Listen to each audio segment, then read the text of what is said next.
Hello সবাই, আশা করছি সবাই ভালো আছেন। তো আজকে আসলে একটু বিশেষ কিছু করার চেষ্টা করেছি। রোজা আজকে 9 রোজা।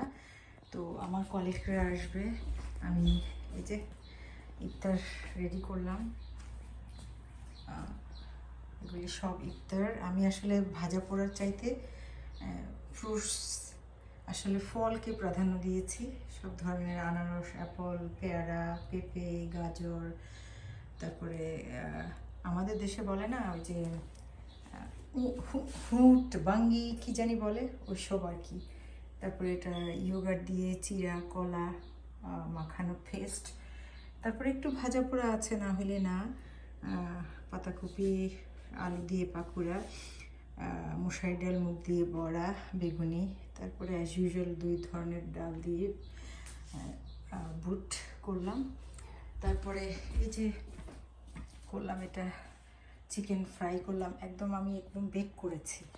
এটা হাঁসের মাংস, এটা স্যালমন ফিশ, আমাদের স্টাইলে আমি করেছি। এটা রুই। তারপরে আছে এক্সট্রা খাবার আছে রাইস। এটার উপরে আমি এই যে ভেজিটেবল আর শিম দিয়ে দেবো রাইসের উপরে। তারপরে আমাদের বাঙালিয়ানা লাউ দিয়ে আমি চিংড়ি মাছ দিয়ে করেছি। তো এই হলো আজকে আমার 9তম রোজার আয়োজন। আসলে একদমই করা হয় না। রোজা আসলে সংযম, রোজা আসলে খাওয়া না।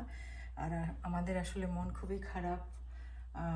আমাদের দেশের এত নিকৃষ্টতম কাজগুলি হচ্ছে এসবের জন্য। তো আশা করি এসবের পুনরুদ্ধার হবে।